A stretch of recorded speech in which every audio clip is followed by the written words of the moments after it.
Welcome back to the Flow Friday Sports Show, and it's time to look at River Murray Netball, and our correspondent Pat Brown is on the line with me. G'day Pat, how are you going on this lovely Friday? I'm good, thanks Dan, and you? Going very well, thank you. You were out at one of the games on the weekend? Yes, I went out and watched the Mannum-Tailem Ben game. All right, very good. Well, let's start with that game then. Mannum winning it by 19 goals, 51-32. What did you make of this game? It was picked by me to be the game of the round, and the first half of the game did not disappoint. Both teams came out determined to control the ball and thereby control the game. The first quarter was a game of good team play by both teams. They would have helped all the new and young players to both settle into what for some would have been their first A-grade game.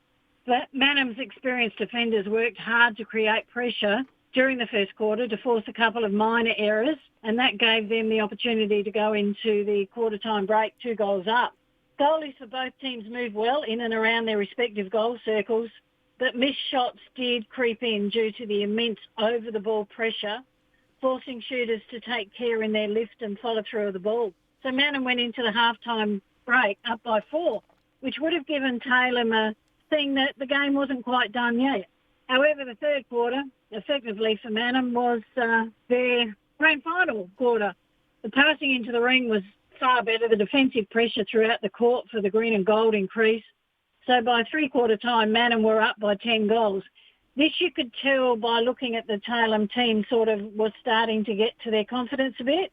So the last quarter was by far the worst quarter for Tailem. They practically across all areas of play, they were coming last to the ball, last in their leads, last with what appeared to be with their confidence. So Tailem ended up actually going down by the 19 goals, which was a good win for Mannum.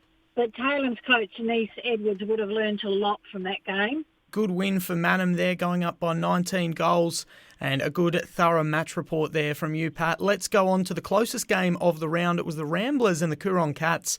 Ramblers winning that one 56-47.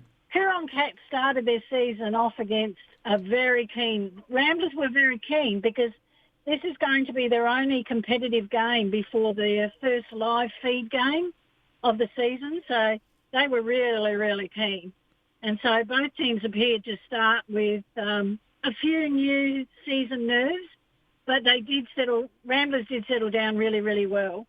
Due to major changes within the Cats lineup, no one would have been surprised to hear that it took a while for a new, fresh team like that to settle down. When you start a season with only 3 players left from last year, it is not surprising that they would be hesitant in their play. Ramblers, on the other hand, should have started with more confidence, but again, until the game starts, no one can really know what round 1 nerves will show. But they settled down far quicker than the Cats did. Ramblers coach Tanya McPhee obviously wasn't convinced in her starting time lineup because she made changes at quarter time, which is unusual in our grade. Usually you don't see changes till about half time. But those changes gave her main driving a goalie attack, Kanisha Seidel, time to create more drives through around the attacking area, and the shooting for the Red and Whites really improved. Although it was a 9-goal win at the end, they were 8 goals up at half-time. So that shows the conviction that the Cats came back with. They made some changes which saw the team start to find their form. Annabelle Wright for them provided some strong drive down the court in accurate feeding into the goalies, which seemed to help the team settle a bit. But as we know from a 9-goal result, the Cats won the final quarter. It would have been a good game to watch that one. And I think the next time these two teams meet is going to be very interesting indeed. All right, excellent win there for the Ramblers. Let's move on to the Maipolonga-Jervois game. It was Maipo winning 50-36, so pretty convincing in that one. Yeah, but many would have expected this game to have been a lot higher than that, given that it was last year's premiership team playing, I think Jervois finished about 7th last year. People would have probably expected a higher scoreline, but due to the ins and outs with Maipolonga this year, the team that took to the court last week still have a little bit of way to go to settle as a good working combination. Jervois, on the other hand, had no major expectations coming up against them as the number 1 team, so had nothing to lose, especially due to the changes and promotions from the junior grades into the side for the Bloods. And it's amazing to see that in a game between a finishing premiership side and a side that didn't do quite so well, that in the first 15-minute quarter there was 30 goals scored, 15 for each team. So that's 2 goals a minute. So both teams would have been over the moon with that. And it stayed that way right up until half-time, with them being level 21 apiece at half-time. But again, premiership quarter, third quarter, Maipalonga went ahead by 9 goals.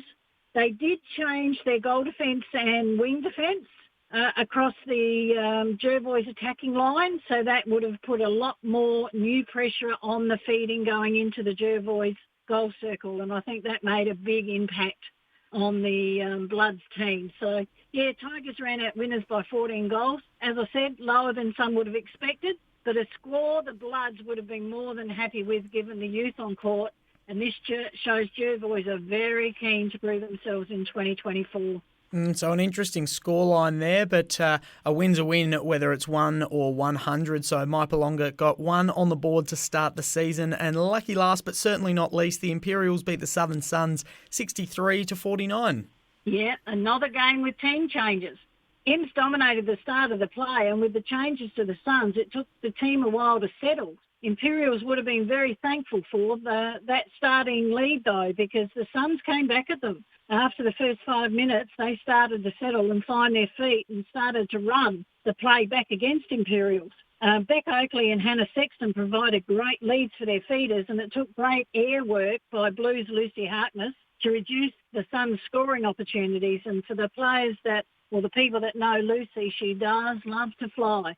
The Suns went into the quarter time a goal up, which would be unusual for Imps. They wouldn't be used to that. But the second quarter sort of seemed to see both teams settle down, a determination to continue the Suns' momentum, and Imperial's goalie started to stamp control within their goal ring, adding pressure to the Suns' defenders, which then turned the score around by a goal. So the Imperials went into half-time a goal up. Then again, we have the third quarter, the premiership quarter, showed the experience of the Imperials team in continuing a strong, solid commitment to the ball and, more importantly, to each other. The Suns appeared to wither slightly. The intense pressure of the game was starting to show. So dominant play from Imperials in the final quarter, even though the Suns did try a couple of tactical changes, but it didn't work for them. For once the Imperials is in full flight, they're very hard to stop. By three-quarter time, they were up by 14 goals. The Suns made a really strong effort in the last quarter to try and peg it back a bit, but yes, the Blues held on to win with a 14-goal win. Interestingly, the same margin as Maipalonga. All right, so that is the round 1 action done and dusted. Well done to all the winners. Good to have one on the board, and a consistent theme there with the winning teams all running pretty dominant in the third quarter, the premiership quarter, as you said. Pat, we're just about out of time, but very quickly, let's get some tips for round 2. Maipalonga taking on the Southern Suns. Yeah, this is going to be a very close game because of the Suns only going down by 14. To Imps, you would expect a very similar line against Maipo. However, it is a Maipo home game and it is their Anzac Day match, and I know they've got a special service planned and everything, so there's a lot of pride on the line. I think Maipalonga will just get up against the Suns. And Imperials taking on Jervois? This is interesting again because Imps are following on from Maipo playing Jervois last week. So it will be a win to Imperials, and they will want to win by more than what Maipo do, just to psychologically stamp the thing that they are the team that are going to be the ones to beat this year. And so they had a bit of an injury to one of their main players, Olivia Bolt, last week, but hopefully that won't stop her from playing this week. But it should be an Imperials win. Okay, and Taylor Bend and the Coorong Cats, interesting game here. Both had a decent showing in round 1, and both will be keen to get their first win of the season. Yeah, they will, and it's a really competitive game, this one, because last year Taylor finished 6th and Cats finished 9th. So both teams will really want to stamp the fact that we are the team that's going to compete for Final 4 this year. So it's going to be interesting. I think because of, again, the live feed game next week, Taylor will want to be the ones that take the 2 points this week. So the Cats will have to be on their toes because Taylor can be very strong, very direct with their passing. And when their goalies are on, their goalies are on. All right, well, they say Cats always land on their feet, so we'll see if that's true tomorrow. And lucky last but certainly not least with the Ramblers on the bye, that leaves Mallee Storm playing their first game for the season against Mannum. Yes, and this will be interesting because Mannum finished third last year and Storm finished fourth. So that makes these two teams very top competitors, and they'll both be fighting for those positions in the fall this year. So they've got points to prove, and both teams will be determined to prove those points. The Storm has very few changes, so they'll be a confident team going into the game against Mannum. Mannum's height will probably be of an asset to them, but this game really is the game of the round again, Mannum. But I still think Mannum, after winning last week, won't want to stop that run, and Storm are yet to prove being their first game. So I'm going to tip Mannum, but it'll be a close game. All right, tips are in. Round 1 is done. Round 2 kicks off tomorrow in River Murray Netball. Pat, thanks very much for your time. Enjoy the rest of your Friday and enjoy the netball this weekend. Thank you, Dan. Have a good day.